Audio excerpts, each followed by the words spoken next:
Yeah, Rebecca, hold on. Welcome back, and we just got in contact with Rebecca Rath. She's on the phone. Good morning, Miss Belize. Good morning. How are you? I'm doing good. I'm good. It's me and Dwayne, Holly and Dwayne here on the set from Belize City. I'm filling in for Marlene. Hi, Holly. How are you? I'm good. I'm a little exhausted. It's been a long day, a long couple days, but I am enjoying every second of it, honestly. And what time is it there now? Right now it's 9 p.m. So right now we're looking at the picture of you in that amazing green dress that has really caught people's eyes. Yeah. Dwayne, weigh in on this dress. It's different, new, fresh, cropped up. I think it's something that was different from what everyone else had on for the governor's ball at the SMX Center there in Manila. Rebecca, talk to us about how that experience was for you. That was the first, I think, official event of the competition activities. That in itself was a competition because all the girls wanted to dress up and look the best, you know, but I love my dress. I thought, well, the colors are two of my favorite colors because they remind me of the ocean and the sea, and I thought that the dress matched my personality a lot more. Most of the girls wore tight-fitted dresses, a lot of sequins, and I just kind of picked something that made me comfortable and I thought showed my personality. It really did stand out. Now this is one of you kind of posing funny, cute in the hallway. No, but it really did stand out. I'm curious. We see you in a lot of photos from a lot of different people in Manila. Who's taking photos? How do you know if someone took a photo of you? Are the girls just helping each other out with smartphones? Well, here in Manila, everywhere you go, there are hundreds of fans lined up on the streets and people taking pictures. So you don't really know who actually takes the picture and posts it. Wow. But you just know that you have to be photo ready at all times because every time you exit the hotel or the bus, there's a long line of people. But of course, us girls, you know how we are, we want to snap a few pictures in the hallway, so we ask our roommate or our friend to do that. So it's a little bit of both of those. So Rebecca, what all activities have you guys done so far? I know earlier today you actually had an interview, like an impromptu interview, no? Well, yes, it was supposed to be that. One of the sponsors, Solar Entertainment, they're the ones that are doing the production of the competition. They hosted a press conference for us, and it was supposed to be an interview, but I think we were running on a little bit of sleep, so a lot of the girls weren't feeling well. You know, it's been a pretty hectic schedule. We've been running on 2-3 hours some nights, and you know, that kind of messes with your appetite a little bit, so you don't eat right, and it weighs in a little bit. So we cut that short, and we didn't actually have the interview, but we did get to meet a lot of our sponsors. Yesterday, a group of us girls went on the governor's yacht. So that was a lot of fun. It's a boat, and we sailed for about 3 hours to an island, Baguio, where we had a beautiful sunset dinner, and there was like a whole performance and program for us. So it was a lot of fun. We've been doing it all here. We're seeing those pictures, and they're so pretty in there. Really, for me, you're outshining the others, but that's my opinion. Right? It does seem like that, you know, at least from my perspective, you have a very fresh look. We knew that before you left, but your freshness and your smile is really coming through. And I think that another thing that we're seeing is the great outfits that you're wearing. And we know that the green dress was it Rachel Allen? Is that the name of the designer? Yes. And then, but you also have some clothes provided by Belizean designers, Julie Mango and Richard Henderson. Tell us a little bit about what your favorite outfits have been, or maybe you're still saving some for later. Yes, I'm actually wearing a Julie Mango design tomorrow. She made a couple outfits for me. I wore one already, the teal tube top, the white pants that I wore on the boat. Yeah, that was a nice one. Those pictures yet. Yes, Julie Mango made that, and I'm wearing an outfit from her tomorrow. And also my outfit for the national gift auction will be hers as well. But Rath Creation, he also provided me with a lot of beach cover-ups and beach dresses. So whenever I go to the beach, I'll take a few more pictures in those. But I'm really excited to be wearing Belizean designers, you know, because not only is it a good thing to talk about, a good conversation starter, but I feel good when I have a part of home with me. Now, Rebecca, we've seen other countries release photos of their national costumes that they're wearing, their dresses, their evening wear, the gowns that they'll be wearing for the event. Could you, I know before you left you didn't want to disclose any details. Could you tell us, you know, what that's going to be for Belize, the color of the dress, what it's going to be, you know? Well, I won't tell you anything about my evening gown because that's very dear to my heart. Okay, we'll wait. We'll wait to be my wowed. Costume, Sorry, go ahead. I said my national costume is actually a scarlet macaw. Scarlet macaw. And it was designed by David Marcus and Roberto. And they did a phenomenal job. It is beautiful. It's big, and I picked that because I think that it's a symbol of confidently beautiful in Belize, and that's the slogan for the Miss Universe pageant. So I'm very happy with it. Can't wait for everyone to see it. So all these activities that you guys have been doing, they don't come towards the scores for the pageant. When does the actual pageant start? The competition start? You know, I'm not sure if there's been judges around us. We've been meeting a lot of people ever since we got here, so we don't really know when they're judging or what they're judging on. So the easiest thing is to just be yourself. But tomorrow we actually start rehearsals, which I believe a lot of people have been telling me that judges will be there walking in and out, and so, because that's when it'll be tough. We have about 5 hours, 6 hours of rehearsals tomorrow, so we'll probably be tired at the end of it and, you know, throughout it. So the judges will be coming in and looking at us then, but we don't really know what they're judging on. The only thing we know for sure is that there's an interview with the preliminary judges around the 25th or 26th of this month. Okay. And then that is how, that's just before the preliminary competition. So it's...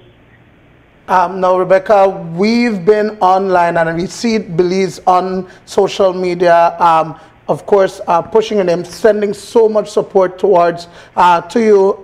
Could you talk about, and they've been voting, we've seen your name, Belize actually, to the top of a favorite choice platform or something like that. Where are we in terms of when the voting actually begins online to determine, I believe, a semifinal spot for the pageant? And we're talking now the official voting, because a lot of people have been voting in informal polls that are not officially affiliated with the pageant. So we want to really make it really super, super clear how you can really make an impact on Miss Universe. Okay, well, none of the voting sites that have launched yet are official. All of those are just, you know, popularity from various fan pages. But the official voting for the Miss Universe competition starts on the 23rd of January. And is There'll that's be several Monday? ways that you can vote. Monday, right? The 23rd, yes. I believe that's Monday. I'm all confused with my dates here, you know. Yes, that's on Monday. And there's several ways you can vote. You can vote on the Miss Universe website, missuniverse.com. You just select your contestant. It's not up and running yet, but there's another website, missuniversevote.com. I'm going to do a post on my social media probably on Sunday or tomorrow night just to inform everyone and let them know. But there's also another way with an app that you download called Vodi, V-O-D-I, and it's an orange app. And when you launch it, it's free, but you launch it and you put in your access code, and you just put the name Belize in. So, like I said, I'll do a post about that so that everyone can look back at it and be sure that they're doing the right thing. But yeah, it doesn't start until the 23rd. But and I'm seeing in my notes that... We were informed today that...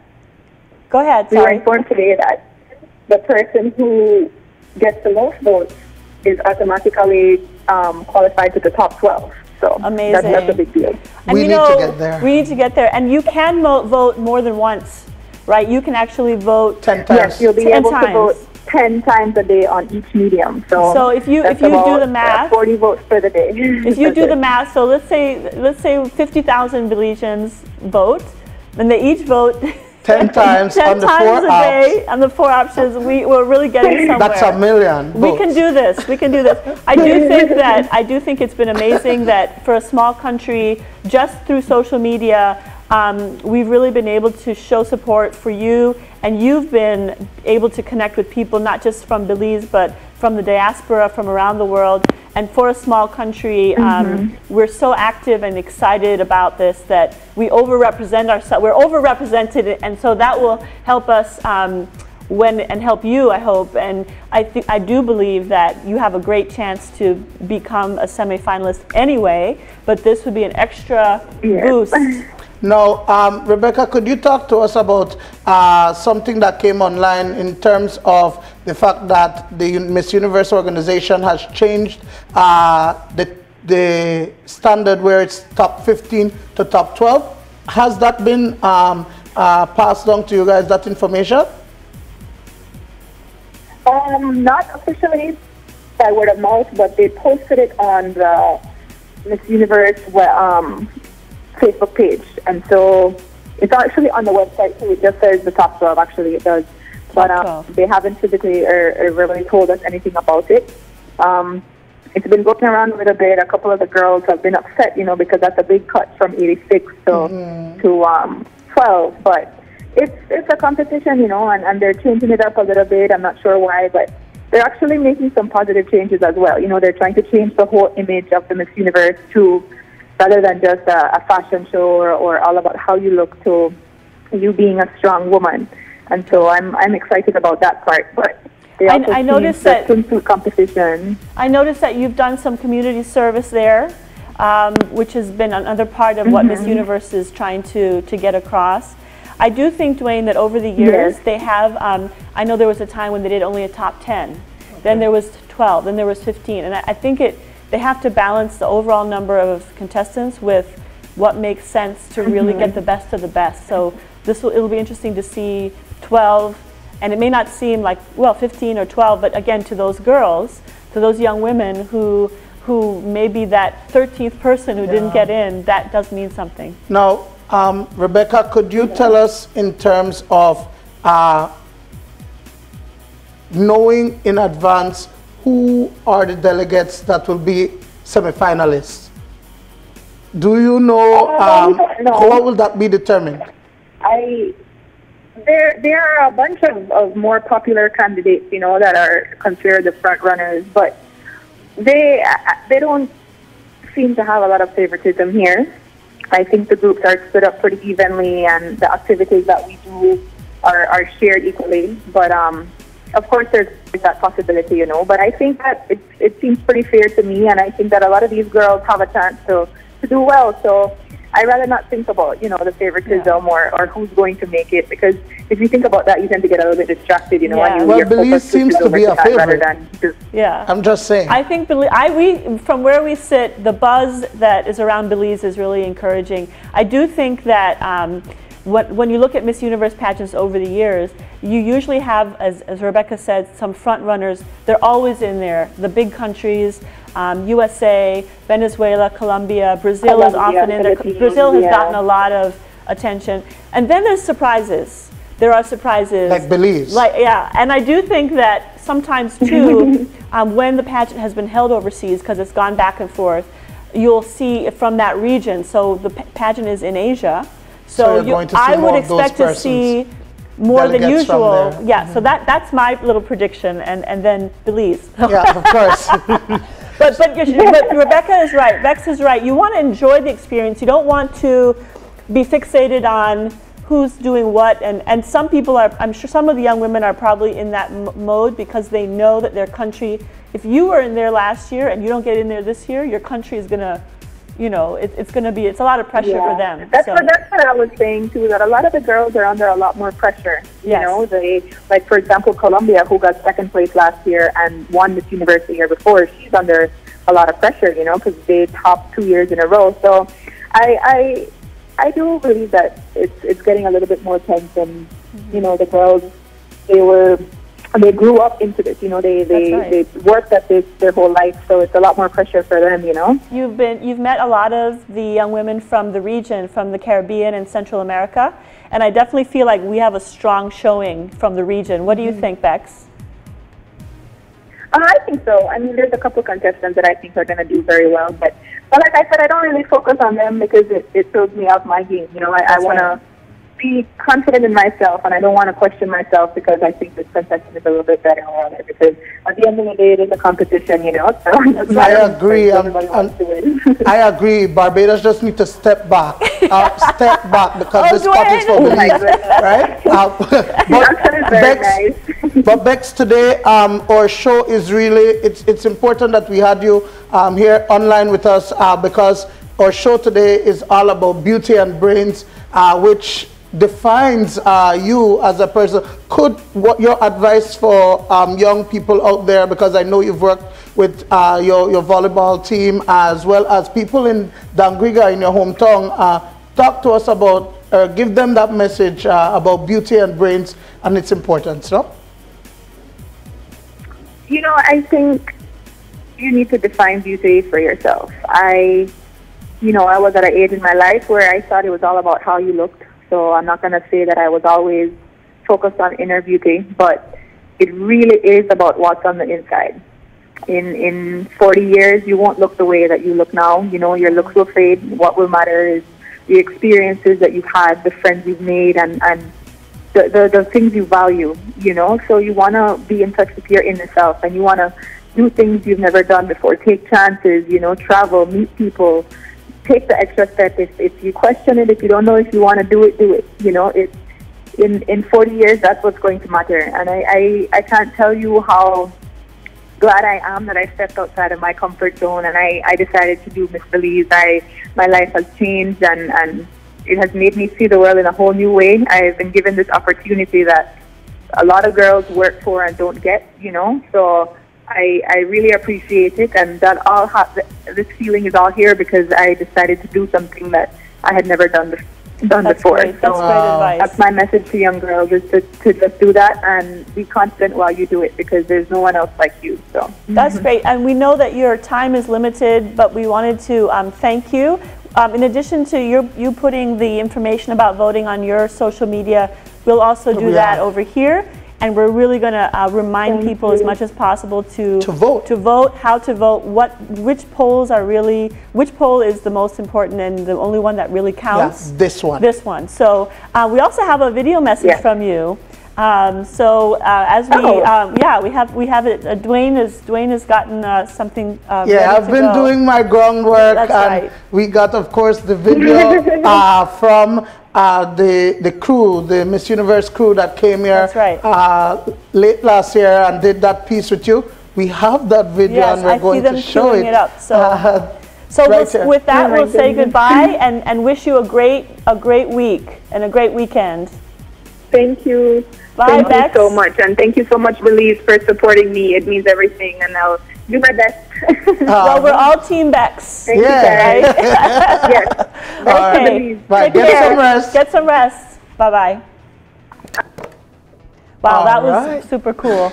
Yep. So we had Bex on the line, and now we're going to go ahead and play that video. Do we have that ready, folks, in the studio? This was when the Miss Universe production team actually came to Belize, and they didn't go to every country, which is interesting. They chose certain countries, and they came down, and we'll roll that right now.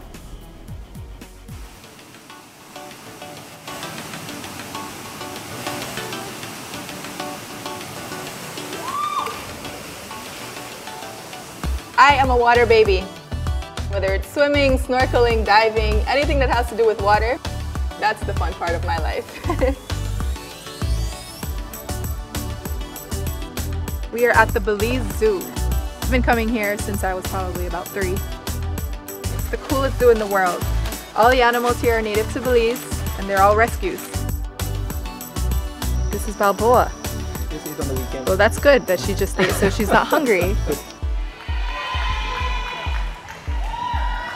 I coach high school volleyball at my former high school. Being an athlete, sports taught me so many life skills that I know today: leadership, discipline, respect. And so I work with a group of young girls every year, and I try to teach them the skills that sports taught me. As a Miss Universe, as a Miss Belize, you know, example.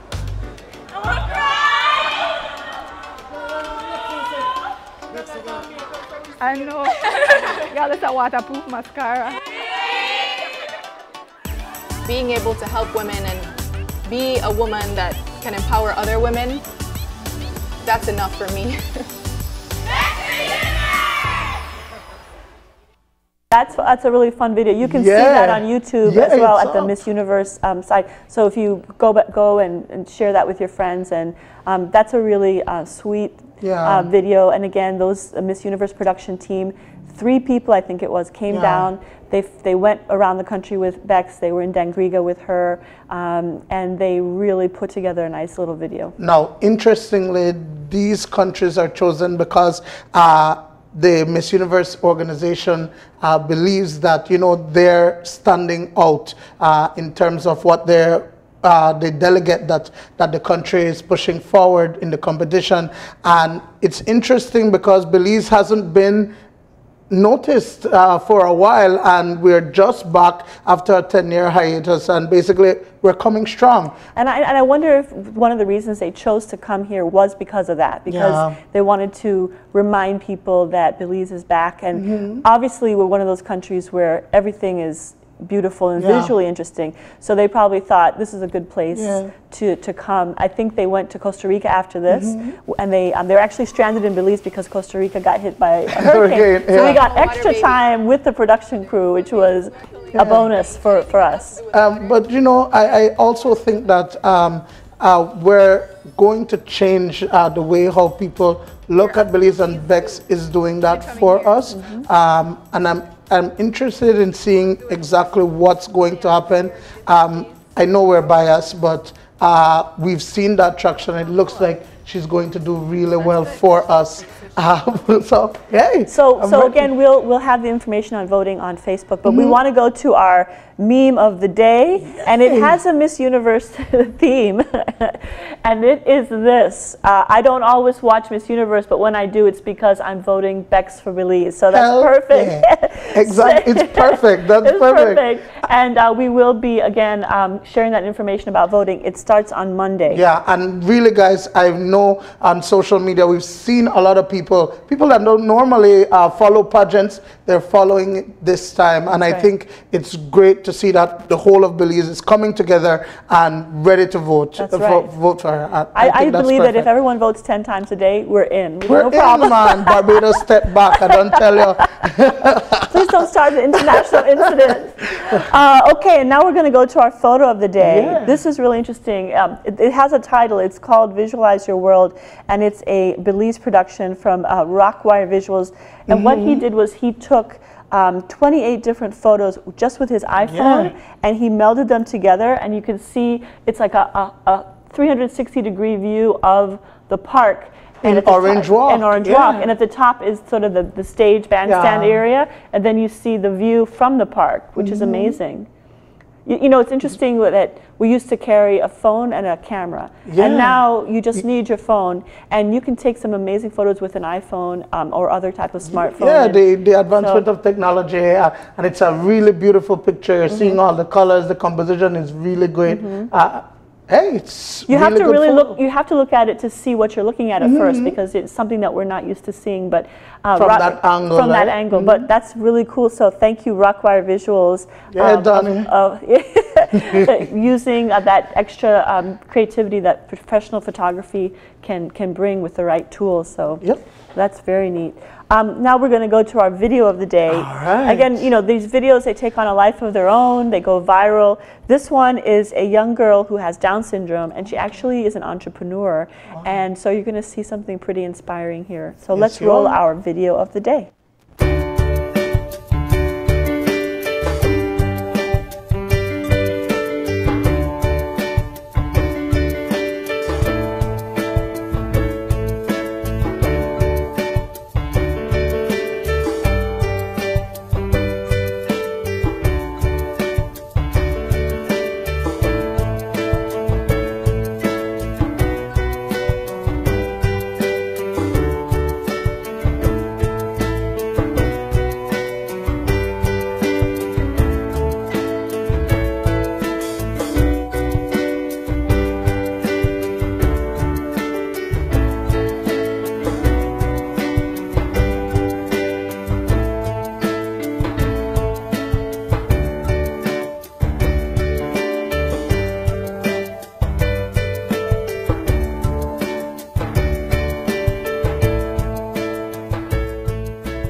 Wow, that was pretty inspiring. It was. You know what? For me, that said, basically, when one door closes, another one opens.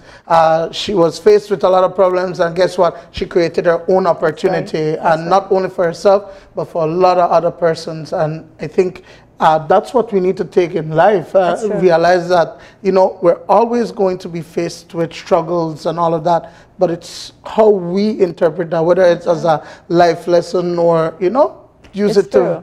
And it actually goes back to what Bex was saying about stepping out of her comfort zone. She stepped out of her comfort zone, she said, and her life changed completely. And you can see that in this video. I think it said that she's had 50,000 cookies ordered so far. And this reminds us that it's within our own scope of talents. We don't always tap into what we can do. So if this young woman could do that, imagine what we could do if we really tapped into what we have and our support systems, or what we just can do in our own kitchen with some ingredients and start baking. Exactly. So we also have some quotes, guys. So quotes of the day. Yeah. Quote discussions. This is where we're going to take a look at some things people are talking about and saying, and what we can. Oh, there we go. That's a good one. First quote: "We don't balance life; we juggle." That's from Joy Cho. That's true. And especially for you parents out there who or caregivers, guardians who have a lot on your plate. I'm amazed when I see some of my friends and family members, their careers, their children, their hobbies, their families. Some are taking care of their parents. Some are like you are taking care of your younger siblings and taking them to school at early hours in the morning. So that's amazing. Yeah, before we go to the second quote, I always tell myself that it's like, you know what? They never give you too much. God never give you too much for deal with. So every time when you think that, oh, you don't know what the hell you're going to do, guess what? Just leave it. Can you say that word on TV? Yes. Okay. Just kidding. So here's another one. Be wiser than other people if you can, but do not tell them so. By Dale Carnegie. You know, this is an interesting one because a lot of times we can be underestimated, right? And we feel like we should be shouting out from the rooftops what we can do. But sometimes it pays to be quiet and be wise. Just do your thing, and then you'll see people's impression of what you can do be changed. You know, so yeah. Next one. I guess our producer really wants us to be wiser. I guess we're not supposed to be talking. So. There we go. Okay, this one says, doing the right thing for someone else occasionally means doing something that feels wrong to you. That's interesting. Because, you know, we get a lot of messages about, you know, take care of yourself, put yourself first. Be selfish because no one else is going to do it for you. But it's a balance, right? I mean, I agree, and it goes back to that first one. You can't always be selfish. You have to, of course, understand that, or you have to help others and help yourself. When you help others, it comes back. You know, you have to give to receive. And I do think that that even when it doesn't feel comfortable in the moment, it will come back to you at some point, perhaps. Or I believe in karma. You know, things come around. Yep. Okay, there are no facts, only interpretations. Friedrich Nietzsche. This is an interesting one for our times because, especially in the U.S., we've been hearing a lot about fake news and what is true, what is not true. Politicians, if they don't like something, just saying that's fake news. You know. I think there are some facts in life that I don't know if I agree with this altogether. I don't either. A couple of facts are you and I are here. That's a fact, exactly. Right? But of course, how we interpret everything in life, you know, whether you interpret it for good or bad, it's up to that person. It's an individual thing. And the thing is, too, we will never know sometimes how they interpret what we say. And then this one, you will see in the world what you carry in your heart. That is so true. That's right. If you are always pessimistic, if you always think that the glass is half full or half empty, you will always think that way. You'll look at everything that way. You'll never see the positive in it, right? We're getting the wrap up. So with that, I think we're going to go to our flashback video. And this video is about child sexual exploitation, but it was reported by teenagers in a partnership with NCFC. So it's really a from the viewpoint of teens. So if we want to roll that, we're ready to go.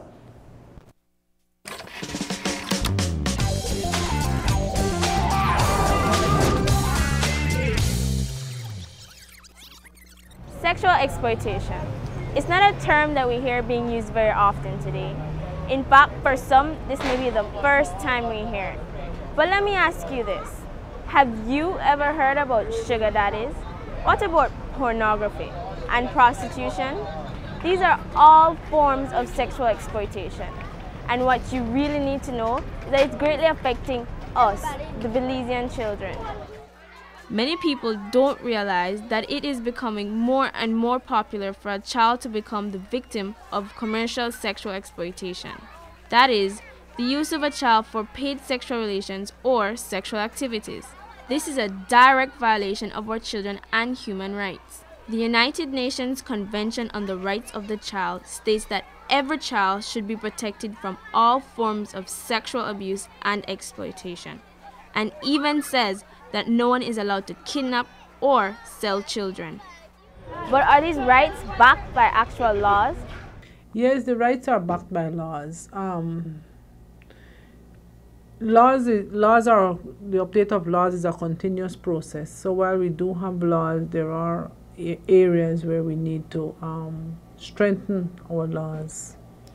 As well, our laws are guiding principles, but what we need to do as well is to educate and to make sure that we have the necessary actions to ensure that those laws work in the best interest of children. From my experience, yes, the punishment is incarceration, and I've known several persons that have been incarcerated due to sexually exploiting children. What about our boys and young men? We are exploited in the same way that girls are exploited. So why aren't we being protected? Both boys and girls are protected. Girls are protected more so than boys. We have done extensive assessment and consultations, and we have draft legislation that is being reviewed to address the issue of exploitation on boys. I don't know if it's culturally why boys were seemingly left out. So you have some protection for boys, but it's not as extensive as it is for girls. It has been noted, and we have done consultations, and we have draft legislation for passage in order to better protect boys. Obviously, there is a real need for our laws to be adjusted to equally protect both boys and girls when it comes to sexual exploitation. But the laws are not the first line of defense against sexual exploitation. In fact, parents are the ones who have the most important role in protecting children.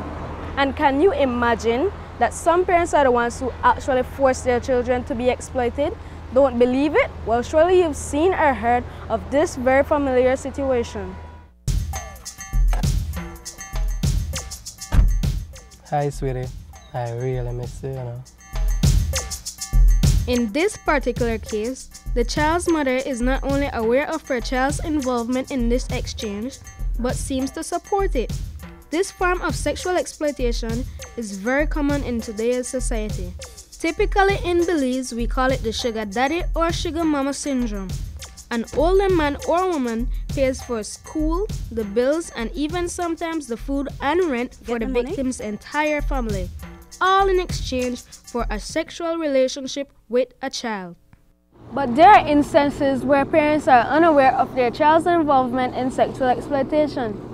Let us update you on one of the latest forms of sexual exploitation of children in Belize. Hit me on the hips. It may sound like a new dance move for young people, but trust us, it is nothing to dance about. Mrs. Karen Kane is the Executive Director for the Youth Enhancement Services. She will tell us more about this phenomena. Hit me on the hips is basically a new phenomenon in Belize. The title Hit Me on the Hip is because of young women now carrying their cell phone on their hip. And actually when it rings, it's because a middle person or a pimp would be using these young girls and exploiting them, mainly in the tourist industry and sometimes even locally. The pimp would call the young girl and he would let her know that there is a transaction going on, and she would then go to the principal and pretend that she's sick. And that's the opportunity for her to get away and go and do a transaction which is of a sexual nature, where she'll be paid, and the middleman or the pimp actually gets a portion of that money that she made in exploiting herself. As parents, you must begin to think of the precautions you need to make to protect your child. But what would those safety measures entail? Not allowing your child to take a taxi anymore? Not allowing him or her to walk the streets? It's pretty obvious that this is impossible for the common Belizean lifestyle. So, how can you protect your child from becoming a victim of sexual exploitation without locking them up and taking away all their freedom? Here are some of our suggestions. My parents can protect me by keeping a good eye on me, knowing who all my friends are, make sure I don't watch bad shows, and pick up what I've seen on TV. I believe that parents can help you by talking to you, giving one-to-one, talking about the problem and the issue, advising you, telling you about what is happening in the world, and that could help you in a way. But to me, I see it is up to the child if he wants to obey or disobey that law. How do you think your parents can protect you from being exploited? Well, I think my parents can protect me by to talk with me, and not to talk to me, but talk with me. Sit me down and have conversation, and let me know that don't be afraid to come to them for information about sex, because I'm not too young to know about it. Parents should have decent and direct conversation with their child to prevent them from falling prey to sexual exploitation.